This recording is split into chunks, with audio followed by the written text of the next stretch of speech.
DG skills के इन courses के बाद अब आहिस्ता आहिस्ता आप डिजिटल स्किल्स तो सीख रहे हैं और आगे चल के आपने डिजिटल स्किल्स को यूज़ भी करना है और फिर यूज़ करके आप फिर फ्रीलांसिंग के थ्रू पैसे कमाना शुरू करेंगे और फिर आपके दोस्त भी बनेंगे जो फेलो फ्रीलांसर्स होंगे और फिर अक्सर बैठ के ये बात हुआ करेगी कि यार मेरा क्वालिटी स्कोर अच्छा नहीं आ रहा, पता नहीं क्या वजह है, पता नहीं मैं क्या मिस्टेक कर रहा हूँ। ज़्यादातर फ्रीलांसर्स और डिजिटल मार्केटियर्स ये बात करते हैं। तो दोस्तों इस सेशन के अंदर मैं आपको बताऊंगा कि क्वालिटी स्कोर है क्या, उसकी कैलकुलेशन कैसे होती है, एड रैंक किसको कहते हैं और वो 3 मिस्टेक्स जो टॉप पे हैं जिसकी वजह से क्वालिटी स्कोर हमेशा आपका गिर रहा होता है। तो देखिए सबसे पहले ज़रा नज़र डालते हैं कि क्वालिटी स्कोर गूगल की ज़बान में किस चीज़ को कहा जाता है। गूगल क्वालिटी स्कोर को कहता है कि rating made by Google to indicate performance and quality of your ads. यानी कि ये वो रेटिंग है कि जो गूगल आपकी परफॉर्मेंस को इंडिकेट करने के लिए और क्वालिटी को इंडिकेट करने के लिए यूज़ करता है। याद है मैंने आपको पहले भी कई दफ़ा बताया है कि उन्हीं कीवर्ड्स के ऊपर पता नहीं लाखों हज़ारों कंपनीज हैं कि जो और भी पैसे दे रही हैं गूगल को कि हमारी एड यूज़र तक पहुंचाओ। तो गूगल सारों की एड्स तो पहुंचा नहीं सकता, पैसे तो लेने हैं भाई, लेकिन एड्स नहीं सारों की दिखानी। तो फिर कैसे डिसाइड करता है कि किसकी एड पहले पेज पे आए, किसकी दूसरे पे आए, किसकी 15वें पेज पे आए? ये सारे का सारा डिसाइड हो रहा होता है क्वालिटी स्कोर की बेस के ऊपर। अब इसे ज़रा थोड़ा सा आगे चलते हैं और देखते हैं क्वालिटी स्कोर के कौन कौन से 4 मेन कंपोनेंट्स हैं। सबसे पहला कंपोनेंट जो है वो कीवर्ड एंड एड रेलेवेंसी है।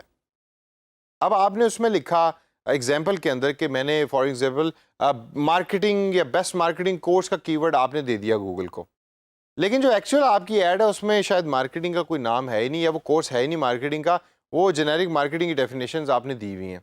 तो रेलेवेंसी नहीं है कीवर्ड की और ऐड की आपस के अंदर। तो हमेशा जो क्वालिटी स्कोर डिसाइड हो रहा होता है वो हो रहा होता है कि गूगल देखता है जो आपने कीवर्ड्स दिए और जो आपकी ऐड है वो कितनी रेलेवेंट है, एक दूसरे से कितनी मिलती जुलती हैं। दूसरा कंपोनेंट है क्वालिटी स्कोर को कैलकुलेट करने का जो गूगल यूज़ करता है वो है landing page relevancy and quality. Keyword की रेलेवेंसी और ऐड की रेलेवेंसी तो हो गई, अब बात आती है लैंडिंग पेज की रेलेवेंसी और क्वालिटी। यानी कि जब कोई यूज़र आपकी ऐड पे क्लिक करता है तो आपकी वेबसाइट पे जाता है, उस वेबसाइट की क्वालिटी क्या है और वो कितनी रेलेवेंट है आपकी उस ऐड के साथ जो आपने गूगल को दी थी और गूगल ने यूज़र को दिखाई।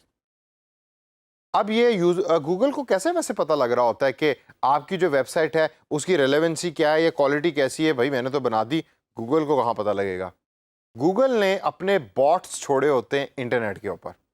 बॉट्स होते हैं ऑटोमेटिक रोबोट्स जो आपके और मेरी तरह के हैं और वो घूम रहे होते हैं सारा दिन इंटरनेट के ऊपर और रीड कर रहे होते हैं डिफरेंट वेबसाइट्स को, उनके कीवर्ड्स को और वर्ड्स को, जिसके थ्रू एसईओ भी हो रहा होता है, जिसके थ्रू ये भी डिसाइड हो रहा होता है कि क्वालिटी स्कोर क्या देना है और इसके थ्रू ये इंडेक्सिंग भी हो रही होती है कि जिसके थ्रू आपकी वेबसाइट गूगल के सर्च इंजन में भी अपीयर हो रही होती है। वो सब का सब बॉट्स के थ्रू हो रहा होता है। तो बॉट्स आते हैं आके गूगल को बताते हैं कि भाई हम गए थे इस वेबसाइट के जो ऐड दी हुई थी उसके ऊपर क्लिक करके उस वेबसाइट के ऊपर, और क्वालिटी भी अच्छी नहीं थी और उसकी रेलेवेंसी भी अच्छी नहीं थी। अब क्वालिटी किन चीज़ों पे डिसाइड होती है, जाइए जाके ज़रा गूगल के ऊपर सर्च करें और देखें कि how quality of A website is being judged. काफ़ी टेक्निकल टर्म्स भी उसमें आपको मिलेंगी।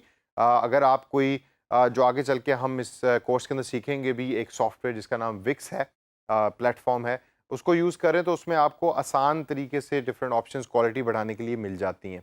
लेकिन अगर आप मैनुअली अपनी वेबसाइट बना रहे हैं, बहुत अच्छी बात है, तो आपको अपनी क्वालिटी बढ़ाने के लिए जिन फैक्टर्स की ज़रूरत होती है उसको सर्च कीजिए और उन फैक्टर्स को ज़हन में रखें। अगला पॉइंट है जो क्वालिटी स्कोर को असेस करने के लिए होता है, वो होता है past performance of the ads. Google देखता है कि जो पुरानी आपकी एड्स थी उनकी परफॉर्मेंस कैसी रही। अगर तो परफॉर्मेंस अच्छी थी, परफॉर्मेंस क्या होती है, कितने लोगों ने आपकी ऐड पे क्लिक किया या कितने लोगों ने उसको देखा और कन्वर्जन रेट क्या है। 1000 लोगों ने देखा, उनमें से कितने लोगों ने आपकी ऐड को क्लिक किया, ये होती है परफॉर्मेंस ऑफ द ऐड। तो पिछली परफॉर्मेंस क्या थी उसकी बेस पे भी क्वालिटी स्कोर जो है वो आपका डिसाइड हो रहा होता है।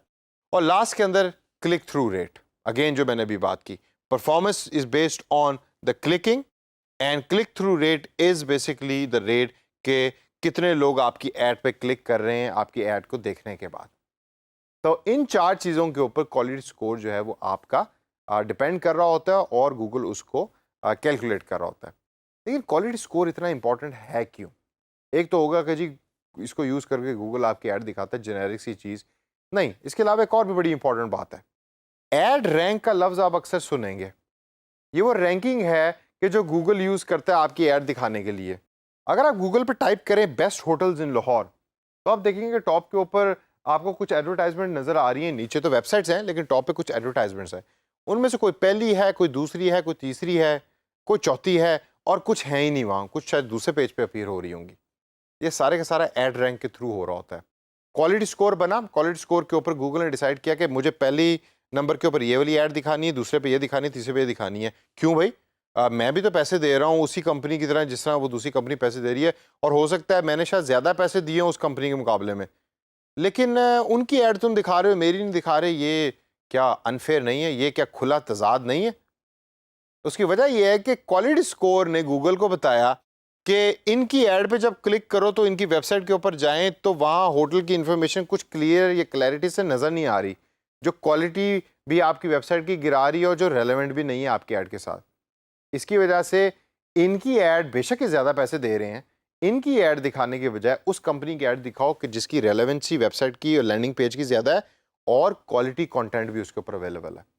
नंबर 2, ऐड रैंक की वजह से आप पैसे भी ज़्यादा पे कर रहे होते हैं, ये भी जहन में रखें। आप पैसे ज़्यादा पे कर रहे होते हैं लेकिन रिजल्ट आपको अच्छा नहीं मिल रहा होता क्योंकि आपका रैंक अच्छा नहीं है। तो दोबारा घूम घुमा के बाद आगे क्वालिटी स्कोर के ऊपर। तो फिर दोस्तों, क्वालिटी स्कोर क्यों इतना इंपॉर्टेंट है, आपको समझ लगी? नंबर 1, ये आपके ऐड रैंक को बढ़ाने के लिए सबसे ज़्यादा रोल प्ले करता है। आपका ऐड रैंक अच्छा होगा तो नंबर 2 पॉइंट, आपके पैसे बचेंगे। You will save a lot of money because your ad rank is good. कम कीमत में आपकी ऐड ज़्यादा लोगों तक पहुंची और ज़्यादा लोग उस पर क्लिक कर रहे हैं। और तीसरी चीज़, better ad position. If your ad rank is good, your position of the ads are also very good. अब आगे चल के मैं आपको बताऊंगा वो 3 कॉमन मिस्टेक्स कि जो ज़्यादातर लोग यूज़ करते हैं और क्वालिटी स्कोर अपना ख़राब कर लेते हैं और पैसे खर्च कर करके अपने बजट को सारे को रन आउट कर देते हैं। सबसे पहली जो मिस्टेक जो बड़ी कॉमन है वो है बैड कीवर्ड्स मैच टाइप।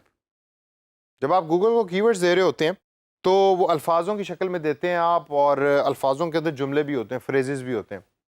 अब आपने जुमला दे दिया और वो कीवर्ड डायरेक्टली मैच नहीं करता लोगों के सर्च कीवर्ड्स के साथ, तो that is called bad keyword type या बैड कीवर्ड सर्च टाइप। तो आपने हमेशा जो कीवर्ड देने वो अच्छे कीवर्ड देने, और जो स्टेटमेंट या फ्रेज बना रहे हैं वो भी वेल रिसर्च और अच्छे सर्च करके आपने वो फ्रेजेस बनाने। दूसरा पॉइंट है पुअरली रिटन एड्स। आपने कीवर्ड्स बहुत अच्छे दे दिए लेकिन एड्स जो लिखी हुई है बड़ी बेकार किस्म की लिखी हुई हैं, दिल से नहीं लिखी हुई। तो अगर आपकी एड्स भी गलत या ख़राब तरीके से लिखी हुई, अट्रैक्टिव नहीं है, जो मैंने पहले एक सेशन में आपको सिखाया भी था art of writing an add का, तो फिर भी क्लिक नहीं होगा उसके ऊपर। वो आपका क्वालिटी स्कोर भी उसके ऊपर जाके जो है वहाँ वो गिर जाएगा, रेलेवेंट नहीं रहेगी तो वो क्वालिटी स्कोर गिर जाएगा। तीसरी और मोस्ट कॉमन मिस्टेक है not using negative keywords. Negative keywords वो होते हैं या वो अल्फाज होते हैं कि जिनको आप एक्सक्लूड करना चाहते हैं, कि ये वो अल्फाज हैं कि जिसके ऊपर अगर कोई सर्च आए भी तो मेरे जो कीवर्ड का फ्रेज है उसमें से वो एक्सक्लूड हो जाए। फॉर एग्जांपल, आप एक टाइपिंग क्लास की ऐड बना रहे हैं, आप टाइपिंग सिखाते हैं लोगों को, तो आपने गूगल को कीवर्ड दिया कि जब भी कोई टाइपिंग क्लास लिखे तो मेरी एडवर्टाइजमेंट यार भाई उसको दिखा देना। अब उसमें जब किसी यूज़र ने फ्री टाइपिंग क्लास लिख के सर्च किया तो फिर भी आपकी ऐड जा रही है, लेकिन आपकी ऐड पे वो क्लिक नहीं कर रहा क्योंकि आपकी ऐड कहती है टाइपिंग क्लास, बट फ्री का लफ्ज़ वहाँ नहीं है। तो उसकी वजह से क्लिक थ्रू रेट आपकी ऐड का ख़राब होगा, क्लिक थ्रू ख़राब होगा, रेलेवेंसी ख़राब होगी, रेलेवेंसी ख़राब होगी तो क्वालिटी स्कोर ख़राब होगा। तो इसका हल क्या है?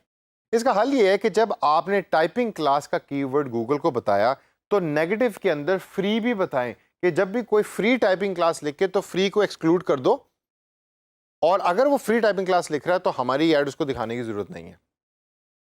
इस तरीके से आपका क्वालिटी स्कोर भी हर्ट नहीं हो रहा और आप अपनी ऐड सिर्फ उन लोगों तक पहुंचा रहे हैं कि जो एक्चुअली टाइपिंग क्लास हो सकता है पेड तरीके से देखना चाहते हो, जो आपके इवेंचुअली क्लिक थ्रू रेट को भी बेहतर बनाएगा। तो दोस्तों, इस सेशन को जहन में रखें और ये जो तमाम मैंने आपको टिप्स और ट्रिक्स बताई हैं और मिस्टेक्स बताई हैं, इसको आपने रिपीट नहीं करना। कभी भी जब भी आप ऐड बना रहे हैं इनको जहन में रखकर अपनी ऐड बनाएं। क्वालिटी स्कोर को हमेशा जहन में रखें, फोकस करें, और क्वालिटी स्कोर हमेशा आपकी ऐड का अच्छा होना चाहिए, तभी आप पैसे भी बचाएंगे और एक अच्छे डिजिटल मार्केटियर भी बन सकेंगे।